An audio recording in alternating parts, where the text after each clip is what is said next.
नमस्कार। कार्यक्रम अलग धारमा यहाँलाई हामी हार्दिक स्वागत गर्छौँ। दर्शकवृन्द, आज हामी कुराकानी गर्नेछौँ नेकपाको जारी विवादको विषयलाई लिएर। हो दर्शकवृन्द, लामो समयदेखिको नेकपा भित्रको विवाद गत भदौको अन्तिम साता, खास गरिकन भदौ 26 गते एक प्रकारको सहमति गरेर टुङ्गाइएको विवाद फेरि सतहमा आएको छ। अहिले हुन पनि त्यसबेला दुई अध्यक्षमध्ये एकलाई सरकारको जिम्मेवारी र अर्कोलाई पार्टीको जिम्मेवारी दिएर टुङ्ग्याइएको सहमति एक महिना पुग्दा नपुग्दै फेरि किन यसरी विवाद हुन गयो? आजको विषय यही रहनेछ र यसले गर्दाखेरि अहिले नेता एवं पार्टीका कार्यकर्ताहरू कहीँ कतै यो नेकपा पार्टी फेरि फुट्ने त होइन अथवा यसले कतातिर लैजान्छ, आजको विषय यही हुनेछ। यसका लागि आज हामीले नेकपा स्थायी कमिटी सदस्य पूर्व उपप्रधान एवं गृहमन्त्री भीम रावललाई आज हामीले प्रत्यक्ष सम्पर्कमा जोडेका छौँ। म उहाँलाई स्वागत गर्न चाहन्छु। भीम रावलजी, स्वागत छ कार्यक्रममा। धन्यवाद। भीम रावलजी, अब एक हिसाबले नेकपामा बालुवाटारमा रको प्रवेश सँगसँगै विवाद सुरु भयो भन्दा हुन्छ, होइन? नेपाल कम्युनिस्ट पार्टी नेकपामा धेरै पहिलेदेखि नै कतिपय विषयहरूमा मतभेद थियो र अन्तर्विरोध पनि अगाडि आएको थियो। त्यो अन्तर्विरोधलाई हामीले धेरै प्रयत्न गरेर समाधान गर्ने प्रयास गऱ्यौँ। थाई कमिटीले निर्णय पनि गर्यो, तर त्यो थाई कमिटीका निर्णयहरूको कार्यान्वयन भएन। त्यसमा सैद्धान्तिक, राजनीतिक, वैचारिक, सङ्गठनात्मक विषयहरू संलग्न थिए, राष्ट्रियताका विषय थिए, जनजीविकाका विषय थिए। तर एउटा आश्चर्यको कुरा नै भन्नुपर्छ, जुन बेला भारतीय गुप्तचर संस्थाका प्रमुखले बालुवाटारमा प्रधानमन्त्रीलाई भेट्नुभयो, त्यसको अघि पछि पारेर यो चर्कियो। यो बाहिरबाट झट्ट हेर्दा एउटा विश्लेषण गर्नुपर्ने र हामीले नरुचाएको विषय बन्यो। भन्दाखेरि यो मात्रै कारण होइन, अन्य कारण पनि थिए भन्न खोज्नु भएको होइन? जब वर्तमान प्रधानमन्त्रीजी स्वयं देशको नागरिकले पाउनुपर्ने सबभन्दा ठुलो प्रधानमन्त्री पदमा हुनुहुन्छ, पार्टीको सबभन्दा ठुलो पद अध्यक्षमा हुनुहुन्छ, अब त्यसमा समस्या उत्पन्न हुने पर्ने अरू कारण देख्दैन। त्यसबाहेक पार्टीभित्रका पार्टी एकीकरणका बाँकी कामहरू पुरा गर्ने, त्यसपछि यो कोरोना विषाणुको सङ्क्रमणको विषयहरू, नेपाल र अमेरिकी मिलेनियम च्यालेन्ज कर्पोरेसनसँग भएको सम्झौता लगायत थुप्रै विषयहरूमा हामीले त निर्णय गरिसकेका थियौँ र त्यो निर्णयलाई थाई कमिटीले अगाडि बढाएर अध्यक्षद्वयले हस्ताक्षर गरेर औपचारिक रूपमा जारी गरिसक्नु भएको थियो।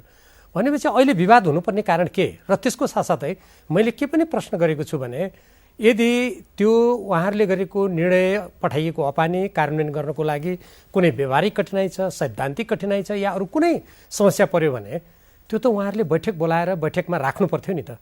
अनि त्यो नराख्ने, अनि हठात यो कसरी यो कुराहरू अगाडि आयो भनेर हामीले चिन्तित हुनुपर्ने त भइहाल्यो नि।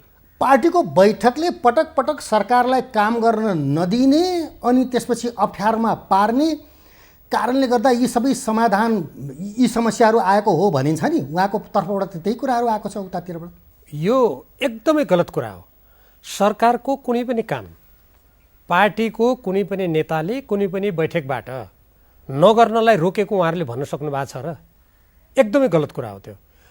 पार्टीले केवल के मात्रै कुरामा जोड दिएको छ भने विधिबाट चलाउँ, प्रक्रियाबाट चलाउँ, प्रणालीबाट चलाउँ, यो दलीय व्यवस्थामा संस्थागत निर्णय गरेर अगाडि जाउँ, यो कानुनी शासनको एउटा मान्यता पनि हो भन्ने कुरामा दिएको जोड हो। त्यसबाहेक कतिपय विषयहरू जो राष्ट्रिय स्वाधीनतासँग मेल नखाने, जनताको हक अधिकारसँग मेल नखाने, हाम्रो विधि प्रक्रिया सिद्धान्तसँग मेल नखाने कुरामा त यो मिलेन भन्नु त स्वाभाविक हो नि। त्यसो भन्नुको अर्थ त झन् सरकारलाई सहयोग पो त। त्यसकारण यो असहयोग गर्यो भन्ने जुन छ यो केवल कुप्रचार मात्रै हो, यसको कुनै अर्थ छैन। होइन, अब पार्टीको दबाब पनि एक हिसाबले के भने तपाईँहरूले भदौ 26मा एउटा सहमति गर्नुभयो कि दुई अध्यक्षमध्ये एउटाले सरकारको काम गर्ने, अर्कोले पार्टीको काम गर्ने, होइन? पार्टीको काम गर्ने भनौँ प्रचण्डजीले पनि पटक पटक पार्टीको भन्दा सरकारतिर चाहिँ बढी ध्यान दिने, आफ्ना मान्छेहरूलाई भित्र पठाउन खोज्ने, अनि भनौँ न अब एउटा अप्ठ्यारो किसिमको स्थितिहरू जस्तो राजदूत नियुक्तिमा पनि आफ्ना मान्छे पठाउन खोज्ने, भनौँ मन्त्रीमण्डलको गठनको विषयमा पनि अब अलिकति फङ्सनेबल हुन नसक्ने गरेर कार्य गरेर अप्ठ्यारो पार्नुभयो भन्ने पनि त छ नि कुराहरू। सरकारको काम त प्रधानमन्त्रीलाई कम्प्लिटली काम गर्न दिएको भए त के बिग्रिन्थ्यो र? त्यो जुन तपाईँले भर्खरै भन्नुभयो त्यो एकदमै गलत कुरा हो। हाम्रो पार्टीको थाई कमिटीको बैठकले अब उपरान्त सरकारले गर्ने प्रत्येक राजनीतिक नियुक्तिहरू, मन्त्रीहरूको हेरफेर मापदण्डको आधार तयार गर्ने र मापदण्डको आधार तयारी गरिसकेपछि पार्टीमा छलफल गर्ने अनि त्यो छलफल अनुरूप अगाडि जाने भन्ने निर्णय गरेको छ। त्यसैले अर्का अध्यक्ष पुष्पकमल दाहाल प्रचण्डजीले त्यो निर्णय बमोजिम प्रधानमन्त्रीजीलाई के मात्र भन्नुभएको हो भने अब मापदण्ड तयार गरौँ, प्रदेश सरकार, सङ्घीय सरकार या अरू राजनीतिक नियुक्तिहरू या सरकारका कुनै नीतिहरू हामीले के बनाउनु पर्ने हो छलफल गरेर तय गरौँ। तय गरेको त्यो नीतिको आधारमा सरकारले नेपालको संविधान कानुनअनुसार निर्णय गर्ने हो भनाइ उहाँको हो। त्यसकारणले उहाँले सरकारका कामहरूमा हस्तक्षेप गरेर अनि सरकारलाई काम गर्न दिएन भन्ने जुन प्रचार गरिएको छ त्यो एकदमै गलत कुरा हो। बरु पार्टीले जुन अघि मैले भनेको प्रक्रिया बमोजिम निर्णय गर्ने भनेको कुरा थियो त्यो स्वयं प्रधानमन्त्रीजीको तर्फबाट कार्यान्वयन नहुँदाखेरि यो समस्या उत्पन्न भएको हो। होइन, अब कस्तो भने सरकार चलाउनुको लागि प्रधानमन्त्रीलाई अलिकति सजिलो हुने व्यक्तिहरू उहाँले खोजी गर्नु त नाजायज नहोला, तर त्यसमा चाहिँ हरेक पटक भाजो हाल्ने जस्तो भनौँ, एक हिसाबले पार्टीले कुरा गर्दाखेरि पनि अनपपुलर व्यक्ति भनौँ वामदेवलाई जबरजस्ती रूपमा प्रधानमन्त्री नचाहँदै पनि पठाउन खोजियो नि भन्दाखेरि सरकारलाई एक हिसाबले बदनाम गर्न चाहिँ पार्टी आफै तल्लिनु भएको हो भनेर पनि त बुझाइ छ नि त, होइन? तपाईँले जुन प्रश्न गर्नुभयो नि मलाई यो जसले यो कुरा गर्छन् त्यो कुरा सुन्दा एउटा आश्चर्य के लाग्छ भने अनि पार्टीका नेता वामदेव गौतमजीलाई प्रधानमन्त्रीको रूपमा पार्टी अध्यक्षको रूपमा प्रस्ताव गर्ने, त्यसपछि उहाँलाई उपाध्यक्षको रूपमा आफै प्रस्ताव गरेर कमिटीबाट पारित गराउने अनि वर्तमान प्रधानमन्त्री केपी शर्मा ओलीजी नै होइन। अनि त्यति बेला वामदेवजीलाई अध्यक्षको रूपमा प्रस्ताव गर्दा, प्रधानमन्त्रीको रूपमा प्रस्ताव गर्दा, उहाँलाई उपाध्यक्षको रूपमा ल्याउँदा सरकार बदनाम नहुने अनि उहाँलाई राष्ट्रिय सभामा ल्याउँदा सरकार बदनाम हुने, यो कुरा मिल्छ? मिल्दैन। यथार्थ कुरा के हो पार्टीले जबरजस्ती गराउन लागि हो नि त। सुविधा दिइसकेका पटक पटक अनेकौँ पटक पार्टीमा कुनै योगदान नभए पनि एउटा सरकारमा काम गरेको आधारमा उहाँले एकजना व्यक्तिलाई फेरि राष्ट्रिय सभामा ल्याउन खोज्नु भएको थियो। त्यो कुरा नमिलेपछि उहाँले ल्याउन नसक्ने अवस्था भएपछि पार्टीले त्यो कुरा नमानेपछि नीतिगत रूपमा त्यस्तो गर्नु हुँदैन भन्ने कुरा अगाडि आएपछि अनि आज वामदेवजी बदनाम व्यक्तिलाई ल्याइयो भनेर प्रचार गर्ने हो भने त्यसो भए प्रधानमन्त्रीजीले जसले त्यो कुरा भन्नुभएको छ उहाँहरूले वामदेवजीलाई पहिले ती पदहरू प्रस्तावित गरेकोमा उहाँलाई उपाध्यक्षमा ल्याएकोमा के उहाँहरू त्यसको बारेमा के भन्नुहुन्छ नि? आज त्यो होइन, त्यसैले गलत कुरा हो। यी सबै कुरामा त पार्टीको लागि उहाँको लागि पठाइएको हो नि त, जबरजस्ती उहाँको अरुचि हुँदाहुँदै पार्टीले पठाएपछि बाध्यतावश उहाँले राख्नुपर्ने स्थिति आएको होइन र भने प्रेम रावल? होइन, त्यो बाध्यता होइन। पहिले सबभन्दा पहिले वामदेवजीलाई ल्याउने यो कुरामा म त्यति बहस गर्न त्यति रुचिकर त छैन। हेर्नुहोस्, त्यो प्रस्ताव गर्ने नै वर्तमान प्रधानमन्त्री हुनुहुन्थ्यो। त्यो वामदेवजी स्वयंले त्यो कुरा कुनै कुरा भन्नुभएको थिएन, त्यो प्रस्तावै गर्ने उहाँ हो। अझ उहाँलाई त विभिन्न ठाउँमा तपाईँले सुन्नुभयो होला चुनाव लडाउने कुरा थियो, होइन र? त्यसैले त्यस्तो होइन। मुख्य कुरा के हो भने अहिले हाम्रो पार्टीभित्र जुन समस्या उत्पन्न भएको छ यसका विभिन्न कारणहरू छन्। हेर्नुहोस्, केही हाम्रा रणनीतिक कारणहरू पनि छन्। जस्तो उदाहरणको लागि मैले तपाईँलाई 4-5वटा कारण भन्न चाहन्छु। पहिलो कुरा, नेपाल र अमेरिकी कम्पनी मिलेनियम च्यालेन्ज कर्पोरेसनसँग जुन सम्झौता भयो त्यो सम्झौतालाई हठात पार्टीमा कुनै छलफल नगरेर संसदमा अनुमोदन गर्ने गरी ल्याइयो। हामीले थाहा पायौँ र त्यसले नेपालको कानुनलाई उल्लङ्घन गरेको छ, नेपालको स्वाभिमान र स्वाधीनतामा आँच पुर्याउने कुरा छ, हाम्रो भूमि कब्जा गर्ने कुरा छ। यस्तो खालको सम्झौता त्यो अगाडि आयो। पार्टीले त्यसको विरोध गर्यो, कार्यदल बन्यो, कार्यदलले त्यसलाई रोक्नुपर्छ भनेर थुप्रै हामीले सुझाव दिएर यी कुराहरू नहटाउँदासम्म त्यो गर्न मिल्दैन हामीले भन्यौँ। तर सरकारमा बस्ने केही साथीहरू र प्रधानमन्त्रीले त्यसलाई पारित गर्नुपर्छ भनेर जोड दिँदै आउनुभयो। एक। दोस्रो कुरा, हाम्रो कालापानी, लिपुलेक, लिम्पियाधुरा भारतीय फौज त्यहाँ रह्यो र त्यहाँ जबरजस्ती बाटो बनाइयो र त्यसमा नेपाली देशभक्त जनताहरूले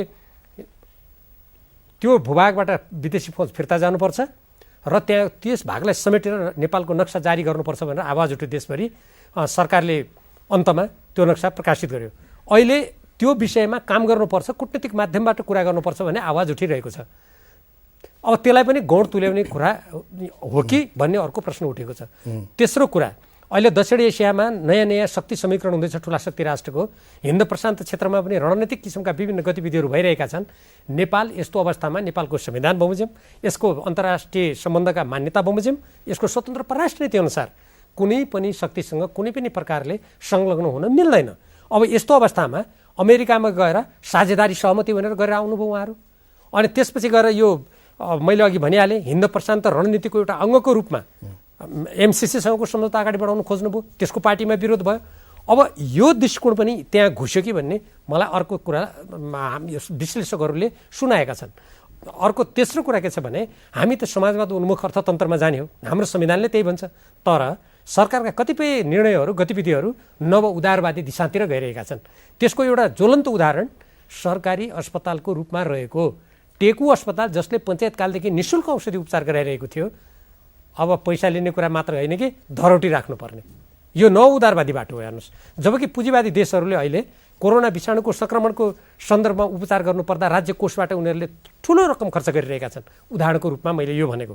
र अन्तिम कुरा के छ भने नेपाल कम्युनिस्ट पार्टी नेकपाले यत्रो ठुलो बहुमतका साथ सरकार सञ्चालन गरेपछि अन्तर्राष्ट्रिय क्षेत्रमा जो कम्युनिस्ट पार्टीको यस्तो सरकार नचाहनेहरूले यसलाई छिन्नभिन्न पार्ने, यहाँभित्र द्वन्द्व सिर्जना गरिदिने, मतभेद सिर्जना गरिदिने अनेक प्रकारको भूमिका भइरहेको बेलामा अनि विदेशी गुप्तचरसँग पनि भेट्ने, सँगै पार्टी फुट्छ भन्ने पनि हल्ला गर्ने, यो सिँगारी हराउनु र बाख्रो कराउनु एकैचोटि भएको हो कि यसको के प्रभाव छ भन्ने कुरा पनि विश्लेषकहरूले उठाएका छन्। त्यसकारण यो खालि कुनै व्यक्तिलाई के पद दियो दिएन, कसले के हुन चाह्यो भन्ने कुरातिर लगेर यसलाई जसरी सीमित गर्न खोजिँदैछ, अरू विषय त यसमा केही पनि छैन नि, अरू विषय यी सामान्य कुरा हुन् भनेर जसरी हाम्रो राष्ट्रको स्वाधीनता स्वतन्त्रता, पार्टीको हित, यसको अस्तित्व, यो पार्टीको दीर्घकालीन प्रभावसँग सम्बन्धित कुरालाई गौण तुल्याउन खोजिँदैछ, त्यो एकदमै गलत कुरा हो। जस्तो अहिले तपाईँले यी 4-5वटा उदाहरण दिनुभयो नि, एमसिसीदेखि हिन्द प्रशान्त महासागर जम्मै कुराहरू दिनुभयो नि, यसको कनेक्सन अहिले भनौँ न यो रको चिफ सामन्त कुमार गोयलको प्रवेशसँग के जोड्न सकिन्छ?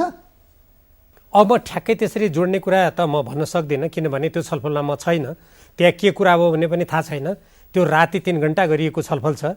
त्यो छलफल नै, त्यो गोयलको भ्रमण नै सरकारमा रहने साथीहरूले कहिले उहाँहरूले त्यो विशेष दूतको भ्रमण भन्नुभएको छ, कहिले उहाँले यो शिष्टाचार भेट भन्नुभएको छ, कहिले चाहिँ परराष्ट्र मन्त्रालयको टिपोट त्यहाँ छ नि भन्नुभएको छ, कहिले परराष्ट्र मन्त्रालयलाई थाहा छैन भनेर परराष्ट्र मन्त्रालयले आफै भन्छ। यो स्वयं विवादास्पद र कूटनीतिक दृष्टिकोणले मर्यादाहीन त छँदैछ। तर मैले अघि ती जुन कुराहरू हुन्, अहिले जति पनि परिवेश छ, जुन प्रकारका गतिविधि भएका छन्, त्यसमा सोच्नुपर्ने भएको छ। अझ एउटा कुरा म तपाईँलाई थप्न चाहन्छु। नागरिकता सम्बन्धी विषयमा हाम्रो देशमा लामो समय छलफल भयो। संविधान निर्माणको बेलामा हेर्नुहोस्, हामीले धेरै ठुलो सङ्घर्ष गर्नु पर्यो। त्यहाँ नेपालको दीर्घकालीन अस्तित्वसँग जोडिएको नागरिकताको विषयमा राष्ट्रिय हितको संरक्षण गर्नुको लागि हामीले धेरै त्यहाँ जुझ्नु परेको थियो। त्यो नागरिकता सम्बन्धी विधेयक राज्य व्यवस्था समितिबाट पारित भएर त्यो संसदमा गएको थियो।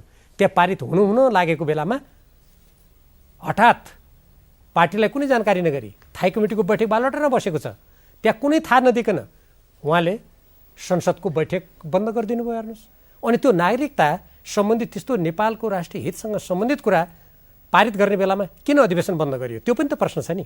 त्यसकारण अहिले नेपालमा विभिन्न जुन यी गतिविधि भएका छन् र त्यसमा गुप्तचरको भ्रमण समेत पर्छ र अनि राणा शासकहरूले आफ्नो शासन ढल्ने बेलामा 2007 सालमा भारतीय तत्कालीन सेना प्रमुख करियप्पा को दबावमा सुरु गरेको भारतीय सेना प्रमुखलाई हामीले आफ्नो महारथी मान्नुपर्ने, त्यो पनि यसै बेलामा भएको छ। अनि यस्ता खालका गतिविधि गरेपछि निसन्देह नै देशभक्त नेपालीहरूले अलिकति सोच्नुपर्ने, किन यस्ता गतिविधि हुन्छन् भन्ने कुरा चिन्तन गर्नुपर्ने स्थिति त उत्पन्न हुन्छ। अनि यति गम्भीर कुरालाई होइन गुप्तचर त जसले पठाए पनि भारत सरकारले भेट्नु पऱ्यो नि भन्ने तर्क दिएको म सुन्छु। के त्यसो भए भारतका प्रधानमन्त्री या भारतको परराष्ट्र मन्त्रीले हामी विशेष दूत पठाउँदैछौँ नेपालमा भनेर कहीँ वक्तव्य जारी गरेको देख्नु भएको छ? अनि केही सरकारका मानिसहरूले भन्नुभएको छ होइन यो त चलन छ नि संसारमा, म यहीँबाट चुनौती दिन्छु। राणाकालदेखि अहिलेसम्म संसारको कुनै पनि देशमा अर्को देशको गुप्तचरलाई गोप्य रूपमा सैनिक जहाजमा अवतरण गराएर विमानस्थलमा अनि त्यहाँबाट राति वार्ता गरेर प्रधानमन्त्री एक्लै वार्ता गरेको एउटा उदाहरण दिनुहोस् त संसारमा कतै होइन। त्यसकारण यो प्रचलन थियो, यो त सरकारको ढाकछोप गर्ने प्रचलन कसरी सुरु गर्यो, कसरी भारतको दबावमा राणा शासकहरूले सुरु गर्यो भन्ने कुरा ढाकछोप गर्न मिल्दैन हेर्नुहोस्। होइन भीमरावजी, जस्तो अहिले तपाईँले भने जस्तो 81 आएर त्यो गरिएको त पक्कै भने गभर्मेन्ट टु गभर्मेन्ट त कुराकानी भएकै होला, मैले विशेष दूतको रूपमा तपाईँलाई पठाउँछु भनिएकै होला। त्यो नागरिक पर्यटन नागरिक उड्डयनलाई जानकारी भएकै होला, परराष्ट्रलाई जानकारी भएकै होला, प्रधानमन्त्रीसँग भेट्ने कुरा त्यतिकै गोप्य रूपमा त कसरी हुन्छ र भीमरावजी? त्यसलाई त्यति हल्का रूपमा त कसरी लिन सकिएला र? होइन, तपाईँले बरु यो हल्का भन्नुभयो नि, यो जसले भनेको छ तिनीहरूले हल्का रूपमा लिएको देख्छु म। कसरी भने नै परराष्ट्र मन्त्रीले भन्नुभएको छ त, परराष्ट्र मन्त्रालयलाई जानकारी थियो भनेर त भनिया छ नि त। त्यसलाई अवतरण गर्नु दिनु भनेर परराष्ट्र मन्त्रालयले नागरिक उड्डयन मन्त्रालयलाई या प्राधिकरणलाई आदेश दिँदैमा सबै कुरा थाहा थियो भन्ने हुन्छ? यदि कुनै पनि देशको त्यस्तो विशेष दूत आउँदैछ भने हामी भीम रावलजीसँगको कुराकानीलाई जारी नै राख्नेछौँ एकैछिनको विश्रामपछि।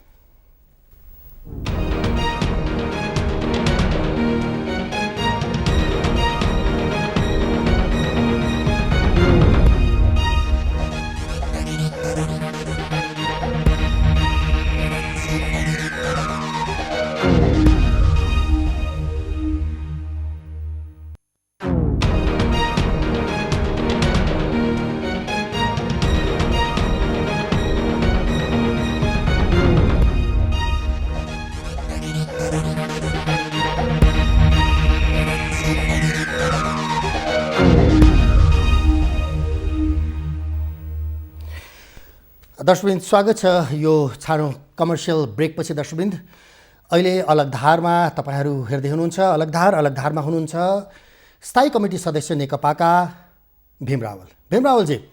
जस्तो अहिले हामी कुरा गर्दै थियौँ, परराष्ट्र मन्त्रीले त मलाई जानकारी भएकै थियो र परराष्ट्र र भनौँ प्रधानमन्त्रीसँगको वार्तामा परराष्ट्रको व्यक्ति पनि सामेल थियो भनेर भन्नुभएको छ नि। तपाईँलाई लाग्दैन त्यस्तो? प्रधानमन्त्रीप्रति आशंका गर्नुपर्ने के कारण छ? मैले थाहा पाएसम्म परराष्ट्र मन्त्रालयले आरम्भदेखि नै आफूलाई जानकारी नभएको कुरा सार्वजनिक गरेको छ। यदि त्यहाँ कुनै व्यक्ति उपस्थित हुनुहुन्थ्यो भने परराष्ट्रको व्यक्ति, उहाँले नाम भन्नुहोस् एउटा कुरा।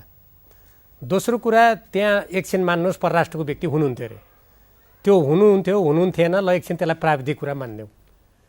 प्रमुख कुरा त के भन्दाखेरि, एउटा स्वतन्त्र स्वाधीन देशले कुनै देशसँग कूटनीतिक मर्यादा विपरीत देशको प्रधानमन्त्री जस्तो व्यक्तिले त्यस्तो प्रकारले राति आफ्नो निवासमा बोलाएर त्यो कुरा गर्न मिल्दैन। त्यो नै गलत छ नि।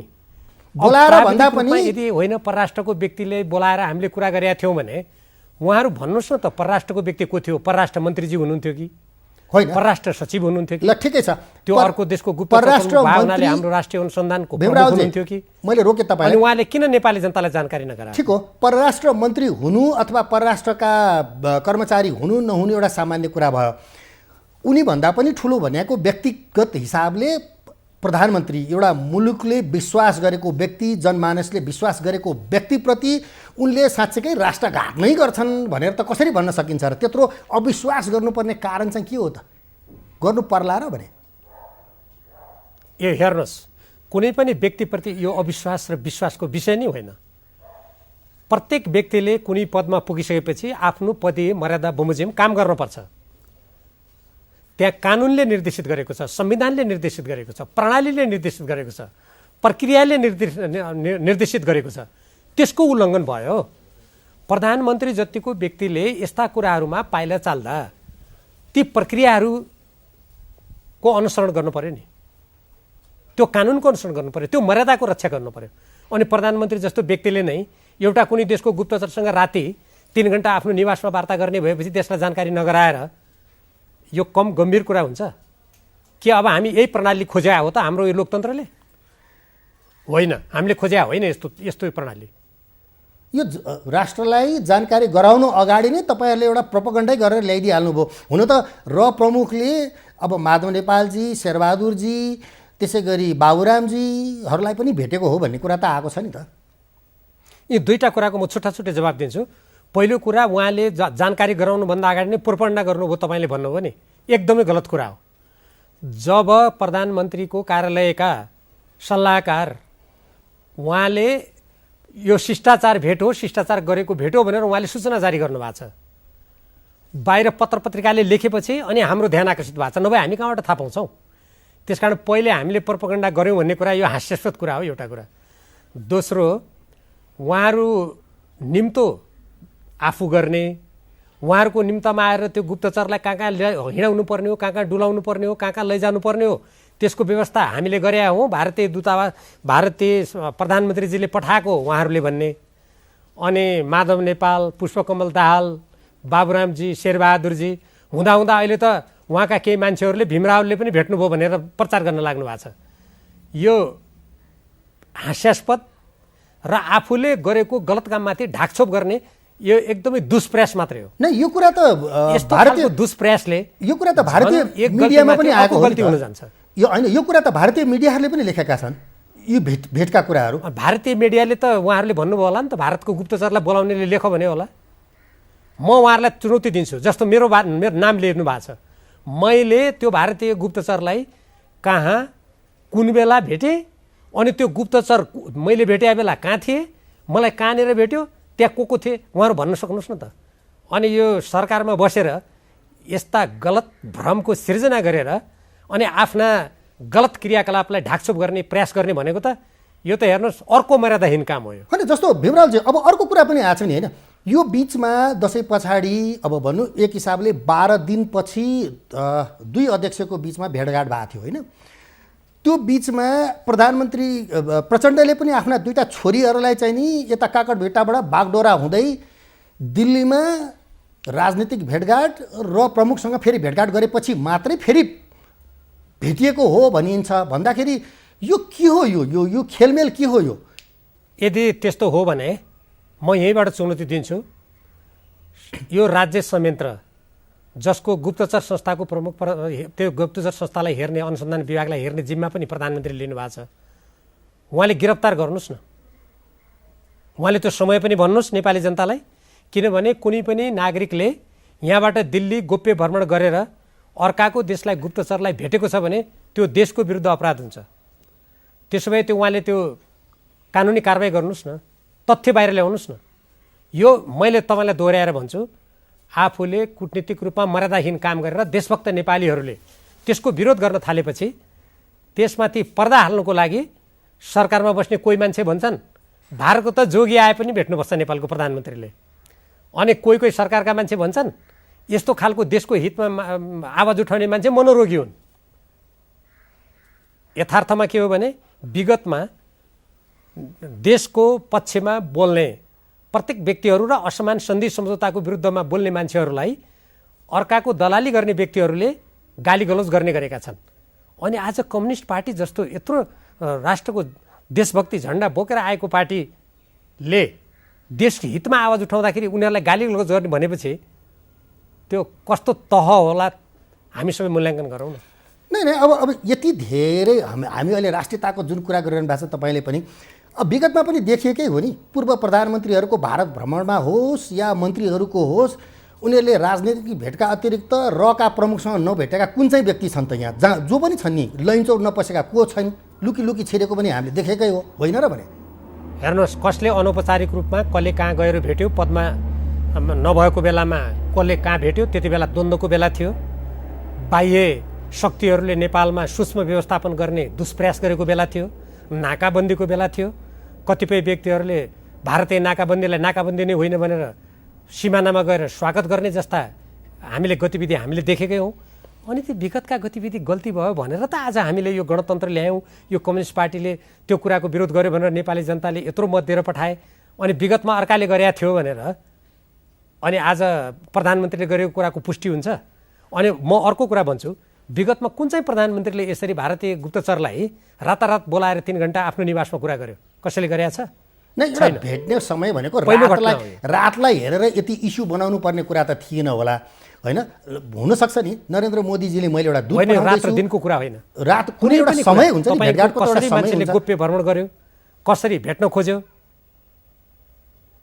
अनि कुन प्रकारको त्यहाँ तरिका भयो, यी सबै कूटनीतिमा राज्य प्रणालीमा यिनीहरूको गन्ती हुन्छ। हेर्नुहोस् यो कुनै रात भएर मात्रै विरोध गरेको होइन, यो प्रणालीभित्रको कुरा हो, पद्धतिभित्रको कुरा हो, प्रक्रियाभित्रको कुरा हो, मर्यादाको कुरा हो। भन्दाखेरि अब अहिले एक हिसाबले हेर्दाखेरि अब यो एउटा पार्ट भयो, अर्को अब विगतदेखि नै एक हिसाबले हेर्नु भने कर्णाली प्रदेशका कुरा होलान्, होइन, पर्सामा भएका घटनाका कुरा होलान्, यी सबैको मिसम्याच अहिले यो रूप देखिएको हो भनेर भन्न सकियो होइन? अहिले नेपालको जुन स्थिति छ नि, राजनीतिक परिस्थिति जुन देखिएको छ, जस्तो प्रकारले सुरक्षा निकाय गुप्तचरहरूको फेरि चलखेल भएको हामीले देखिराखेका छौँ र अनि त्यही बेलामा कर्णाली प्रदेशमा 81 आफ्नै मुख्यमन्त्रीको विरुद्ध अविश्वासको प्रस्ताव ल्याइयो। एकातर्फ थाई कमिटीले प्रदेश सरकार वा सङ्घीय सरकारमा हेरफेर गर्ने भनेर निर्णय गर्ने। यदि त्यहाँको मुख्यमन्त्री या कुनै मन्त्री हेरफेर गर्नु थियो भने त्यो त सचिवालयमा छलफल गरे हुन्थ्यो नि त, त्यो गरिएन। अनि यी सबै प्रक्रियाहरूलाई हेर्दाखेरि कतै फेरि यो देशले जुन विगतमा जुन अवस्थाको सामना गर्नु परेको थियो, कतै त्यतैतिर त घचेट्ने विभिन्न प्रयासहरू त भइराखेका छैनन् भन्नेतर्फ निधार खुम्च्याएर सोच्नुपर्ने हो कि भन्ने चाहिँ भएको छ। होइन, अब एक हिसाबको भनाइ पनि छ नि, कतिपय व्यक्तिहरूको भनाइ छ कि होइन, एउटा प्रचण्डमा सरकारभन्दा बाहिर बस्न नसक्ने, पदभन्दा बाहिर बस्न नसक्ने, अनि उनी चाहिँ एक्लै अर्कालाई जुदाएर जहिले पनि आफू मतलब पावरमा रहिरहने, यो कारणले यो चिजहरू देखिन थाले हो भनिन्छ। यसमा कतिको सत्यता छैन? यो असत्य कुरा हो। गत मङ्सिर महिनामा पुष्पकमल दाहाल प्रचण्डजीले जुन दुईजनाको बिचमा आधा आधा प्रधानमन्त्री चलाउने भन्ने सहमति भएको थियो पार्टी एकीकरण हुँदाखेरि, लिखित त थिएन उहाँले स्वयं अब हामी एउटा अस्थिरताको सन्देश नदिउँ, अब केपी शर्मा ओलीजी नै बाँकी अवधि पनि सरकार राम्ररी चलाउनुहोस्, अब मैले त्यो आधा दाबी जुन हाम्रो लिखित सहमति भएको थियो मैले छोडिदिएँ, अब पार्टी र सरकारलाई व्यवस्थित बनाऊ भनेर प्रस्ताव गर्ने पुष्पकमल दाहाल र प्रचण्डजी भएको त यथार्थ हो नि। अनि जुन व्यक्तिले त्यस्तो प्रस्ताव गर्नुभयो अनि उहाँले सरकार बाहिर बस्नु गरेको पीडाले गर्दा यो हो भनेर भन्नुको अर्थ के हो भने, हामीले जुन यो विधि पद्धति अनुशासन, पार्टीलाई एकताबद्ध जाने, गुटबन्दी रोक्ने, प्रतिष्ठानको नाममा देशव्यापी रूपमा संस्था खोल्ने, त्यहाँ अनि त्यसलाई पार्टीको एउटा इकाइको रूपमा गर्ने, यस्ता कामहरू नगरौँ भन्ने कुरामा यसबिचमा पुष्पकमल दाहाल प्रचण्डजी अध्यक्षले पनि जोड दिएको मैले देखेको छु, अरू नेताले पनि जोड दिएको देखेको छु, हामीले पनि जोड दिएको त्यो देखेका हौँ। र अहिलेको थाई कमिटीको बैठकले भनेको पनि त्यही हो। यो कुरा मानेर गएदेखि त समस्यै हुने थिएन नि। अनि अर्को व्यक्तिले प्रधानमन्त्री नपाएर यो गरेको भनेर अनि ती सबै सैद्धान्तिक, वैचारिक, सङ्गठनात्मक, राष्ट्रियताका कुराहरूलाई ओझेलमा पार्न सकिँदैन, पार्न मिल्दैन। जस्तो अब भोलि भनौँ भारतीय प्रधान सेनापति अब मानार्थ ग्रहण गर्न भोलि आउँदै हुनुहुन्छ नरवणे, होइन, मुकुन्द नरवणे। अब एकातिर र प्रमुख पनि भर्खरै आफ्नो सकिएर जानुभयो, तपाईँले अहिले यसलाई विवादास्पद भनिहाल्नुभयो। दुई एक हिसाबले एउटा रका प्रमुख र सेना प्रमुख आउनुको पछाडिका मूल्याङ्कन चाहिँ कसरी गरिन्छ भीमरावलजी? अब यसको त सबै परिणाम आएपछि यथोचित मूल्याङ्कन गर्न राम्रो होला। हेर्नुहोस्, अहिले पूर्वानुमानको कुरा मात्रै हो, तर कूटनीति शास्त्रमा अन्तर्राष्ट्रिय सम्बन्धका क्षेत्रमा यसरी एउटा देशको कार्यकारी प्रमुख प्रधानमन्त्रीले भेट्ने कुरा अनि त्यसको लगत्तै विगतको निरङ्कुश व्यवस्था ढल्न आँटेको बेला नेपाललाई अपमानित गर्नको लागि, नेपाललाई सुरक्षा छाताभित्र ल्याउनुको लागि तत्कालीन श्री 3 महाराजले गरेको कुरालाई सम्बन्धित सेना प्रमुखले हामीले आफ्नो नक्सा निकाल्दा यो तिमीले अर्को मुलुकले उक्साएको र गरेको हो भनिरहेको बेलामा अनि कूटनीतिक राजनीतिक तहमा कुनै वार्ता नगरी यो आयोजना गर्ने कुरा, यो गुप्तचरसँग भेट्ने र यो भ्रमण गर्ने कुरा यो अन्तर सम्बन्धित जस्तो देखिन्छ। अनि अब भनौँ एक हिसाबले यसको अन्तर सम्बन्ध छ भने त अब अलिकति तपाईँले भने जस्तो डरलाग्दै स्थिति होला। तर पनि अब एउटा के भने सरकार र पार्टी चलाउनको लागि दुई अध्यक्षले आफ्नो भूमिका निर्वाह गरिदिएको भए त यति समस्याहरू त आउँदैन थियो होला नि, होइन? सरकार त केपी ओलीलाई नै एकचोटि ल चलाउन दिउँ न, तपाईँ स्वतन्त्र रूपले चलाउनु। तपाईँले भन्ने कुरा ठिक हो, तर त्यो भूमिकालाई त थाई कमिटीको बैठकले निश्चित गरेका छ नि त। अनि त्यो थाई कमिटीको बैठकको निर्णय पुष्पकमल दाहाल प्रचण्डजीले चाहिँ मान्नुपर्ने, अनि प्रधानमन्त्री केपी शर्मा ओलीजीले नमान्नुपर्ने हुन्छ र या भीमरावले मान्नुपर्ने अनि अर्को कोहीले नमान्नुपर्ने हुन्छ र? त्यो त दुवैजनाको लागि समान रूपमा लागु हुन्छ नि। भन्दाखेरि अब यो तपाईँको विशेष दूत भनेर आउँदाखेरि अब यसले अब भनिहाल्नुभयो अघि तपाईँको, होइन, आर्मी चिफ पनि भोलि आउँदै हुनुहुन्छ भन्दाखेरि उहाँहरूको पनि भेटवार्ता होला, होइन? अब एक हिसाबले मुलुक एउटा गम्भीर मोडमा पुगेको हो भनेर आकलन गर्न सकिन्छ? अब म गम्भीर मोड त अहिले भनिहाल्दैन, किनभने अब यो गुप्तचरको भ्रमणपछि र यो सेना प्रमुखको भ्रमणपछि सरकारका काम कारबाही कस्ता हुन्छन्, व्यवहारमा के देखिन्छ, अब भारतसँग वार्ता गर्ने भने राजनीतिक तहमा त्यहाँ के देखिन्छ, कस्ता सहमति हुन्छन्, त्यसपछि यसको यथार्थ समीक्षा गर्न सकिएला। मैले अहिले यी भ्रमणका प्रक्रियाहरू, यसका पछाडिका ऐतिहासिक पृष्ठभूमि, नेपालको स्वाभिमान स्वाधीनताको प्रसङ्ग, नेपालको संविधानको मार्गनिर्देशन, स्वयं सरकारको नेतृत्व गर्ने पार्टीको सिद्धान्त मान्यता, यसले जान खोजेको बाटोको सन्दर्भमा मात्रै मैले अहिले विश्लेषण गर्न उचित ठानेको छु। भन्दाखेरि अब के हुन्छ त? अब यो पार्टी यसरी नै बस्छ कि ल्याङल्याङ गरेर यो यसरी नै जान्छ कि, अथवा यो साँच्चीकै अब चाहिँ साँच्चीकै भने जस्तो यसरी जान सकिन्न? जसरी प्रचण्डजीले खुमलटारमा भन्नुभयो भने अब यो पार्टी यसरी जान सक्दैन, तपाईँको निर्णय पनि मान्दिनँ, तपाईँ र हामी अलग अलग बसौँ, यही स्थितिमा पुग्छ कि के हुन्छ यो? अब कुनै पनि पार्टीको जिम्मेवार व्यक्तिले अब हामी अलग अलग बसौँ, यसरी जान सक्दैनौँ भन्नु नै एकदमै गैरजिम्मेवार कुरा हो। विगतमा जति बेला पार्टी एकीकृत भएको थियो त्यो बेला घोषणापत्रमा के लेखिएको छ, त्यहाँ हस्ताक्षर के गर्नुभएको छ, अनि पदमा जाँदा देशको अगाडि के शपथ गर्नुभएको छ, हिजो चुनावमा घोषणापत्रमा के भनेको थियो, अनि त्यो कुरालाई बिर्सेर अहिले आफूलाई चाहिँ अलिकति मन लाग्यो अब हामी चाहिँ पार्टीबाट अलग गरौँ, पार्टी फुटाउँ कसैले भन्छ भने त्यो देश र जनताप्रतिको गद्दारी र नेपाल कम्युनिस्ट पार्टी नेकपाप्रतिको अपराध हुन्छ। हेर्नुहोस्, त्यसरी भन्न मिल्दैन। यदि त्यहाँ गम्भीर समस्या आएको छ र उहाँहरूलाई त्यस्तो साँच्चीकै प्रधानमन्त्रीले कसैले भन्नुभएको हो भने त्यो सम्बन्धमा थाई कमिटीको बैठक बोलाउनु पर्यो, त्यहाँ छलफल गर्नु पर्यो, उहाँहरूले के अर्थमा के सन्दर्भमा त्यो भन्नुभयो, के तथ्यको आधारमा त्यो बोल्नुभयो त्यो राख्नु पर्यो। हामी आफ्ना कुरा राख्छौँ, थाई कमिटीले फेरि निर्णय गर्छ। थाई कमिटीमा त तपाईँहरूको झ्याट्टै एक झुन्ड छ भनिहाल्नु भयो नि उहाँले। थाई कमिटी त एक झुन्ड छ, मलाई अप्ठ्यारो पार्ने मात्रै काम गर्छ सरकारलाई अप्ठ्यारो पार्ने काम मात्रै गर्छ यो स्थायी कमिटीले, त्यसको निर्णय पनि मान्दिनँ, अब अलग अलग गरौँ, यही प्रचण्डले ब्रिफिङ गर्नुभयो, यही होइन त? होइन, थाई कमिटीमा बहुमत मेरो पक्षमा छैन भन्ने यदि प्रधानमन्त्रीले भन्नुभयो भने अनि उहाँलाई संसदमा पनि त बहुमतको प्रधानमन्त्री किन हुनु पर्यो? त्यसो भए यदि बहुमतको कुनै अर्थ छैन भने, कुनै औचित्य छैन भने, अनि चुनाव जित्दा पनि मैले धेरै जनताले मत दिएर आएँ किन भन्नु पर्यो? संसदमा पनि मेरो बहुमतमाबाट म प्रधानमन्त्री भएँ किन भन्नु पर्यो? त्यसो भए त यो बहुमतको प्रणाली नै मान्दिनु भनेर घोषणा गर्नु पर्यो। अब घोषणा गरेपछि त्यसपछि पार्टीले पनि सोच्ला। होइन, अब तपाईँहरू सबै एक झुन्ड भएर चाहिँ साँच्चै नै अविश्वासको प्रस्ताव चाहिँ प्रधानमन्त्री विरुद्धमा पनि त लैजाने भन्ने पनि त आएको थियो नि, के हो त्यो? त्यो काल्पनिक कुरा हो र नेपाल कम्युनिस्ट पार्टी नेकपाका कार्यकर्ताहरू र नेपाली जनतालाई मनोवैज्ञानिक रूपमा आतंकित पार्ने अनि आतंकित पारेर आफ्ना कामहरूको औचित्य साबित गर्ने र आफ्नो स्थान सुरक्षा गर्नलाई गरेको हल्ला हो जस्तो मलाई लाग्छ। अनि अनि अनि अहिले आएको कुराहरू जुन छ, नेकपा एमाले बिउजाउने, प्रदीप नेपालजीलाई अध्यक्ष बनाउने, केपी ओलीजी संरक्षक हुने भनिया छ नि, के हो यो? तपाईँहरूको रोल चाहिँ कता हुन्छ त? अब त्यो मलाई त थाहा छैन, मैले समाचार माध्यममा हेरेँ। यदि साँच्चीकै कसैले त्यस्तो गरेको हो भने त्यो कम्युनिस्ट आन्दोलनलाई धराशायी गर्ने, 2054 सालमा तत्कालीन नेकपा एमाले फुटेको थियो त्यसका पीडाहरूलाई बल्झाउने, देशमा राजनीतिक अन्यल सिर्जना गर्ने र कम्युनिस्ट आन्दोलनको भविष्यलाई खाल्डामा हाल्ने दुष्प्रयास हो त्यो, यदि कसैले त्यस्तो गरेको हो भने। हिजो अब तपाईँ अलिकति माधव नेपाल निकटको रूपमा पनि चिनिनुहुन्छ होइन? हिजो माधव नेपालजीले प्रदीप नेपालजीलाई भेट्नु पनि भयो क्यारे, के कुरा भएछ केही थाहा भयो तपाईँलाई? मेरो निकटताको जुन कुरा गर्नुभयो, म 32 सालदेखि मैले वर्तमान प्रधानमन्त्री केपी शर्मा ओलीजीलाई चिनेको। मैले उहाँको म हिजो प्रधानमन्त्री हुँदा म उपप्रधानमन्त्री भएको व्यक्ति। 2051-52मा तत्कालीन नेकपा एमालेको सरकारमा उहाँ गृहमन्त्री हुनुहुन्थ्यो, म पर्यटन, नागरिक उड्डयन र वाणिज्य मन्त्रालय हेर्थेँ।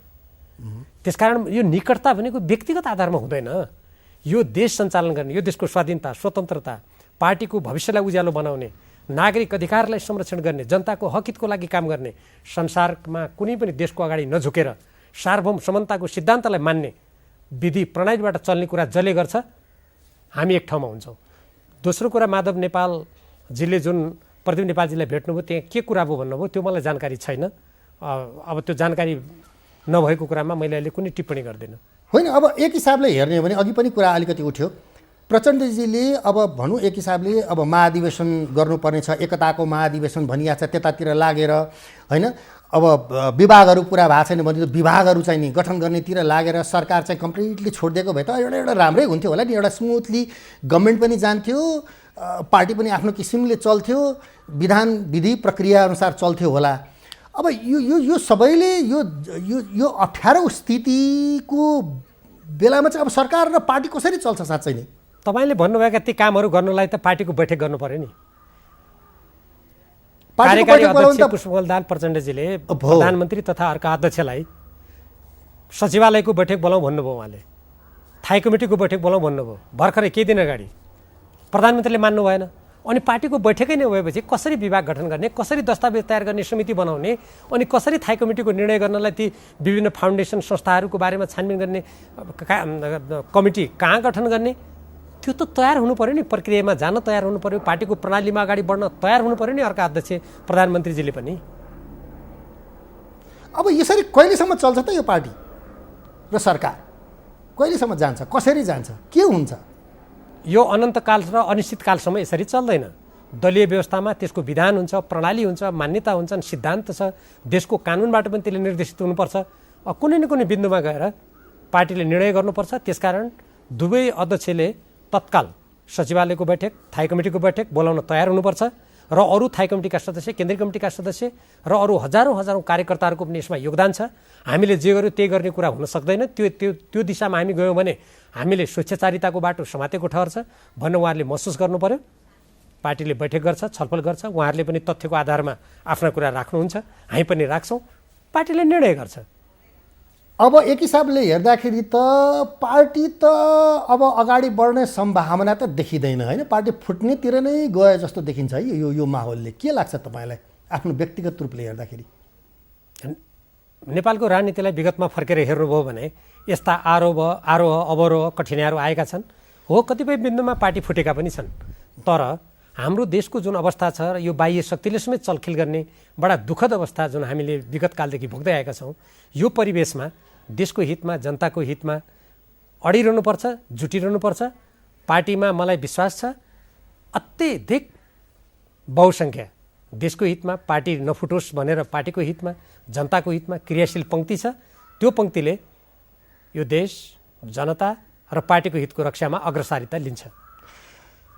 त्यसरी जान्छ होइन त? अब एक हिसाबले हेर्नु अहिलेको पोजिसनमा होइन, थर्ड व्यक्ति माधव नेपालजी भाइटल पोजिसनमा देखिनु भएको छ। उहाँको टिल्टेड जता हुन्छ त्यतैतिर अलिकति बलियो हुने स्थिति देखिया छ। अब प्रचण्डजीले भेट्नु अगाडि माधवजीसँग पनि 3-4 पटक प्रधानमन्त्रीले बालुवाटारमा भेटिसक्नु भएको रहेछ भन्दाखेरि अब अलिकति माधव नेपालजी खुलेर पनि नआइसकेको अवस्थामा के हुन्छ त अब? होइन, वरिष्ठ नेता माधव कुमार नेपालजीले लामो समयदेखि विधिबाट पार्टी चलाउँ, यति ठुलो पार्टी विधि प्रणालीबाट गएन भने यो चल्न सक्दैन, सिद्धान्त यसको कार्यशैलीलाई हामी हाम्रा मूल्य मान्यताबाट अगाडि बढाउँ, उहाँ भन्दै आउनुभएको छ। अहिले वर्तमान प्रधानमन्त्रीजीले पनि त्यो बाटो लिनुभयो भने वरिष्ठ नेता माधव कुमार नेपालजी उहाँको विरोध गर्दै हिँड्ने स्थिति उहाँको पनि हुँदैन। उहाँको कुनै व्यक्ति विशेषको मोह होइन। वरिष्ठ नेता माधव कुमार नेपालजीको प्रणालीप्रति, यो पार्टीको उज्यालो भविष्यप्रति, सरकार सञ्चालनका मान्यता पद्धति, पार्टीको आम धारणाबाट, साझा मान्यताबाट पार्टी चल्ने, त्यो कुरामा उहाँको जोड हो। त्यो दिशामा यदि वर्तमान प्रधानमन्त्री अध्यक्ष अगाडि जानुभयो भने वरिष्ठ नेता माधव कुमार नेपालजीको त्यसप्रति कुनै विमति हुँदैन। उहाँले त्यो दिशा समात्नुभयो भने पार्टीमा सहमति पनि हुनसक्छ। भन्दाखेरि अब चैतमा हुने भनेको तपाईँहरूको एकताको महाधिवेशन त टरेर गयो। अब म टरेर गयो त भन्न सक्दिनँ, तर यो कार्तिक 15 गतेदेखि 17 गतेसम्म केन्द्रीय कमिटीको बैठकको कुरा थियो।